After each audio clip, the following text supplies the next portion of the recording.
ایک علمی مسئلہ ہے، میں اس لیے اس بڑے جلسے میں وہ بیان کر رہا ہوں کہ میں یہ چاہتا ہوں کہ اب آپ کی اپنی زبانیں بھی کھلیں، آپ لوگوں سے بات کریں، آپ علماء دین سے پوچھیں یہ چیزیں حقیقت ہیں یا نہیں، اگر ہیں تو اب تک کیوں چھپا کر رکھی گئی، کیوں ملوکیت کا اسلام ہی کا پرچار آج تک ہوتا رہا ہے۔ حضرت عمر فاروق کا ایک اجتہاد تھا، جو ملک مسلمانوں نے بزور شمشیر فتح کیے اس کی زمینیں کسی کی انفرادی ملکیت نہیں، مسلمانوں کی اجتماعی ملکیت، یہ مسلمانوں کے لیے وقف، مسلمان نہ صرف اس وقت کے مسلمان، آنے والے مسلمانوں کے لیے بھی وقف، ان کی بہبود، مجموعی بہبود کے لیے خرچ ہوگا۔ اس پر جو لوگ کام کریں گے وہ خراج دیں گے، چاہے مسلمان ہو چاہے غیر مسلم ہو۔ خراجی زمین قیامت تک خراجی رہے گی، چاہے بعد میں کہیں ہماری بدقسمتی سے، شامت اعمال سے کوئی غیر مسلم حکمران آ جائے، پھر اگر آزادی حاصل کی جائے، سٹیٹس نہیں بدلے گا زمینوں کا، ونس خراجی آلویز خراجی۔ یہ ذرا سمجھ لیجیے علمی بات کیا ہے۔ قرآن حکیم میں ایک حکم ہے انفال کا، مال غنیمت کا، یہ سورہ انفال میں ہے، 10ویں پارے کی پہلی آیت ہے، اور دوسرا حکم ہے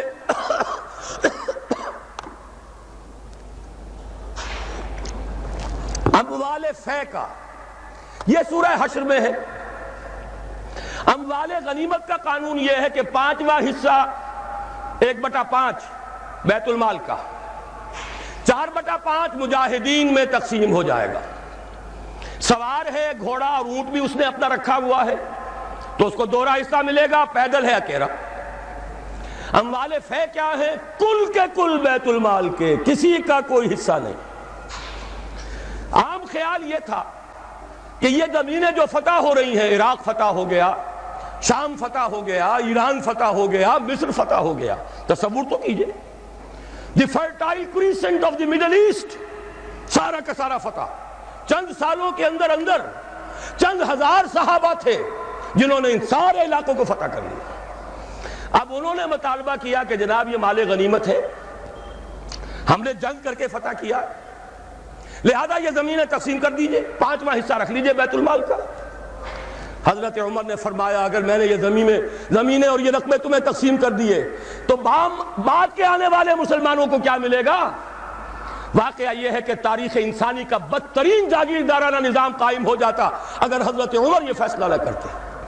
وہ عمر فاروق کان رائہ موافقا بالکتاب والسنہ، کتاب اور وحی کے مطابق ان کی رائے، بلکہ میں کہتا ہوں وہی ان کی رائے کے مطابق نازل ہوئی۔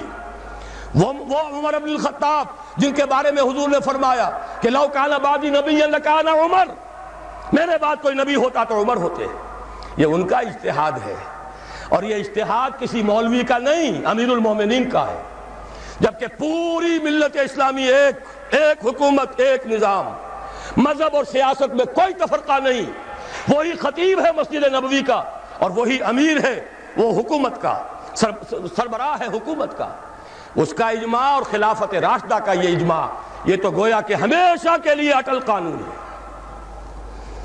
اس کے اوپر اس اجتہاد پر عمل کیجئے۔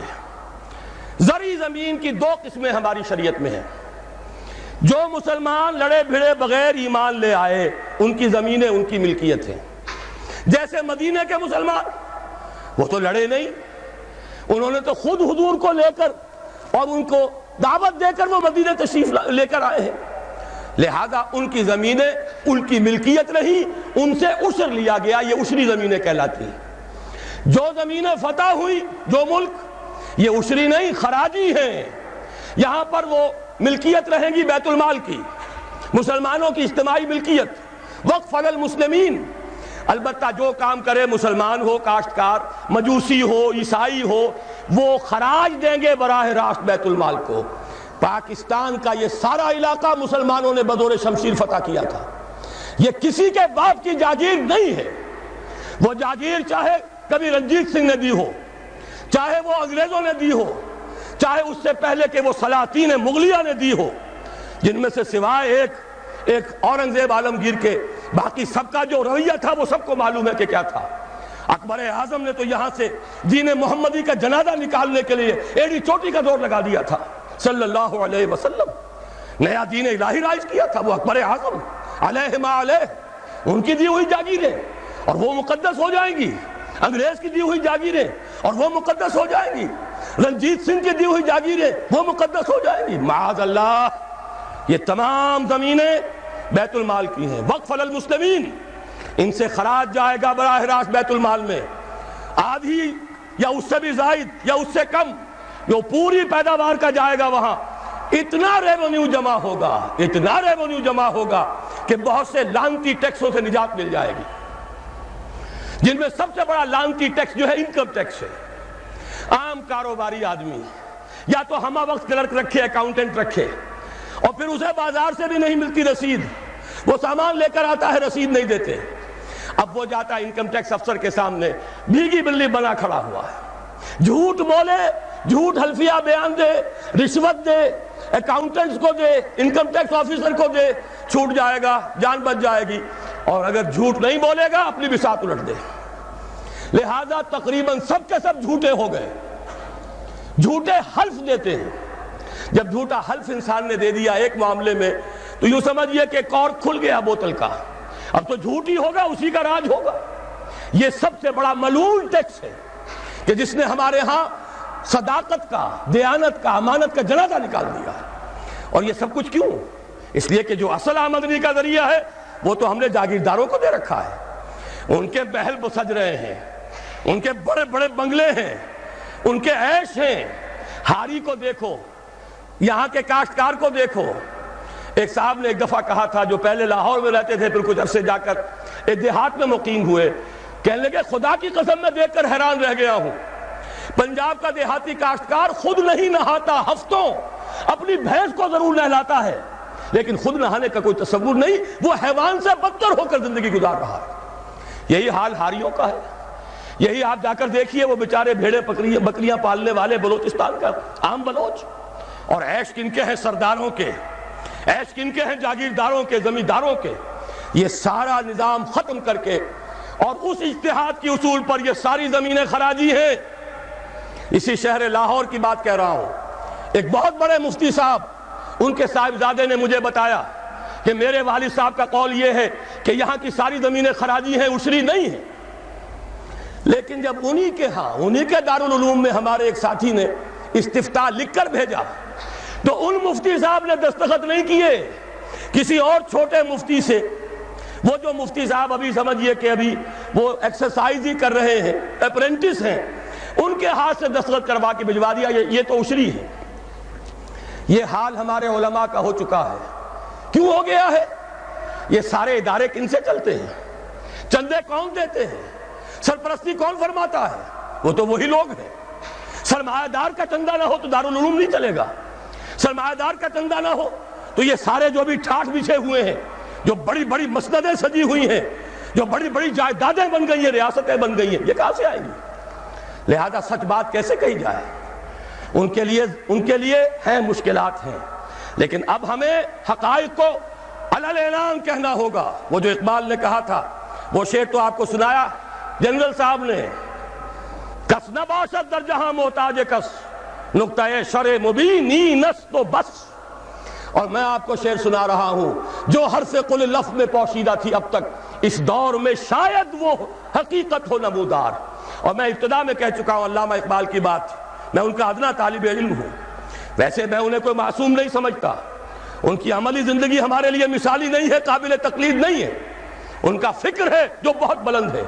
مجھے آج کے دور میں، اس پوری صدی میں، فکر کے اعتبار سے ان کے قریب بھی کوئی شخص نظر نہیں آیا آج تک. 60ویں برس میں ہوں اپنی عمر کے میں، اور مطالعہ کر رہا ہوں کم سے کم 40 برس سے. لیکن یہ کہ اپنی جگہ ہے. عظمت ایک پہلو سے بہت ہے، دوسرے پہلو سے وہ ہمارے لیے کوئی واجب التقلید نہیں. عملی زندگی خود وہ کہہ گئے، اقبال بڑا اپدیشک ہے، من باتوں میں موہ لیتا ہے. گفتار کا یہ غازی تو بنا، کردار کا غازی بن نہ سکا. کوئی بات نہیں، اللہ معاف فرمائے گا عمل کو.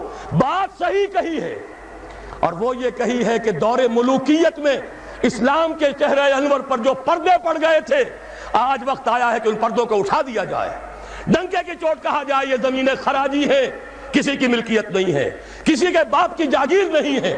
یہ سب مسلمانوں پر وقف ہے، ان کی بہبود کے لیے ہیں۔ ان سے خراج براہ راست جائے، نیا بندوبست اراضی کیا جائے۔ جو پہلے کام کر رہے ہیں ان کا حق فائق ہے، الفضل للمتقدم پہلے موجود ہیں جو کام کر رہے ہیں، ورکیبل یونٹ بنا دیا جائے۔ اور یہ وہ بات ہے، سن 82 میں نے صرف 2 مہینے کی خطا کی تھی، ضیاء الحق صاحب کی شورا میں 2 اجلاس اٹینڈ کیے تھے اور ڈنکے کی چوٹ کہا تھا کہ خدا کے لیے ایک کمیشن بٹھائیے، جید علماء بھی ہوں اس میں۔ جب وہ دیکھیں گے کہ موقع ہے سچ بات کہنے کا تو بہت سے حضرات انشاءاللہ تعالی حق بیان کریں گے، لیکن یہ کہ ان کو موقع دیجئے، تحفظ دیجئے، اور یہ کہ بندوبست اراضی کے ماہرین کو بٹھائیے، زمین کا ایک نیا بندوبست ہو جو اس ملک کے لیے مفید ہو، جو عوام کی بہبود میں ہو، جس سے عدل و انصاف کے تقاضے پیدا ہو پورے ہو جائیں، اور سارا ریونیو بیت المال کو، خزانے کو، اس لیے کہ خراج کی رقم ہر مصرف میں آ سکتی ہے، دفاعی مصرف میں آ سکتی ہے، انتظامی مصرفوں میں آ سکتی ہے، جبکہ عشر اور زکوٰۃ صرف مسلمانوں کی بہبود پر خرچ ہو سکتا ہے۔ لیکن خراج کا معاملہ یہ ہے کہ بہت سی چیزیں جس کے لیے ہمیں ٹیکسیشن کا سہارا لینا پڑتا ہے، وہ سب کے سب بھی ہم اس خراج کی رقم سے پورا کر سکیں گے۔ بہرحال یہ بڑا مشکل کام ہے، اس مشکل ہی کے لیے دعوت دینے کے لیے آپ کی خدمت میں حاضری ہوئی۔ مشکل کے بغیر دنیا میں کبھی کچھ نہیں ہوا، قربانی کے بغیر کہیں اسے آپ توہین رسالت نہ سمجھ لیں، معاذ اللہ ثم معاذ اللہ۔ قربانی کے بغیر محمد الرسول اللہ والذین معہ، اگر کسی کو حق پہنچتا تھا کہ انہیں کوئی تکلیف نہ پہنچتی اور انقلاب آ جاتا تو وہ محمد تھے صلی اللہ علیہ وسلم۔ وہ حقدار محبوب رب العالمین سید الاولین والآخرین، ان کو حق پہنچ سکتا تھا۔ ان کے پاؤں میں صرف کانٹے نہیں چبھے، وہ تو ابتدائی بات ہے جب چچی بچھا دیا کرتی تھی دروازے کے باہر کانٹے لا کر، ان پر تو پتھراؤ ہوا ہے، ان کا جسم مبارک لہو لہان ہوا ہے، وہ 3 برس کے لیے شیب بنی ہاشم میں محصور رہے ہیں، شدید ترین فاقے آئے ہیں، وہ 3 دن غار ثور میں چھپے ہوئے رہے ہیں، اور وہاں آپ نے اپنے آپ کو جو ہے محفوظ رکھا ہے۔ پھر کیا نہیں ہوا؟ جنگ بدر میں طویل ترین سجدہ کیا، اے اللہ کل جو مارکہ ہونے والا ہے، اگر کہیں یہ 313 میرے 15 برس کی کمائی اگر کہیں یہ کل ختم ہو گئی تو پھر قیامت تک تیرا نام لینے والا کوئی نہ ہوگا۔ حضرت ابوبکر تھے جو جھونپڑی کے باہر پہرا دے رہے تھے ننگی تلوار کے ساتھ، انہوں نے عرض کیا حسبک حسبک، حضور بس کیجئے بس کیجئے۔ پھر کیا غزوہ احد میں دندان مبارک شہید نہیں ہوئے؟ کیا 70 صحابہ شہید نہیں ہوئے؟ جن میں ایک حمزہ بھی ہے رضی اللہ تعالیٰ عنہ، اسد اللہ و اسد رسول ہی تو ہے ہی، سگے چچا بھی ہیں، خالہ زاد بھائی بھی ہیں، دودھ شریک بھائی بھی ہیں، ساتھ کے کھیلے ہوئے ہم جولی بھی ہیں۔ ان کی لاش آئی ہے، ناک کٹی ہوئی، کان کٹے ہوئے، پیٹ چاک کر کے کلیجہ چبا ہوا۔ اس کے بغیر انقلاب نہیں آیا تھا، اس کے بغیر نظام نہیں بدلتا۔ یہاں تو زرعی ٹیکس کوئی لگنے نہیں دیتا، مرکز سے ذرا سی کوئی پالیسی مجھے تو نہیں معلوم کہ کیا آئی ہوگی، مجھے کوئی توقع نہیں کہ وہاں سے کوئی خیر بھی آ سکتا ہے، لیکن یہ کہ کوئی ایسی تھی کہ وہ نازک مزاج شاہاں، ان کے لیے تو وہ بھی ناقابل برداشت ہو گئی۔ وہی آئی جے آئی کی حکومت مرکز میں، وہی آئی جے آئی کی حکومت یہاں، اور اس نے اس کے خلاف قرارداد پاس کر دی، اس لیے کہ ٹیکس نہیں دے سکتا، زمیندار نہیں، بیچارہ ایک تنخواہ دار ملازم 3000 4000 روپیہ جو آج کل کچھ بھی نہیں ہے، وہ تنخواہ لے رہا ہے، ایٹ سورس اس کا انکم ٹیکس کٹ جائے گا، انکم ٹیکس کٹے بغیر تنخواہ نہیں ملے گی۔ لیکن یہ کہ ان کے لیے کوئی ٹیکس نہیں ہے، جو ٹیکس دینے کو تیار نہیں، جن پر ٹیکس نہ نواز شریف صاحب لگا سکتے ہیں، نہ بے نظیر لگا سکی، نہ بے نظیر کا باپ لگا سکا، نہ نواز شریف صاحب کے جو سرپرست تھے وہ لگا سکے۔ ظاہر بات ہے کہ اس کے لیے تو جب تک جانی قربانی نہیں دی جائے گی، جب تک کہ ہزاروں لوگ اپنے خون کا نذرانہ دینے کو تیار نہیں ہوں گے، یہ ظلم کی رات ختم نہیں ہوگی۔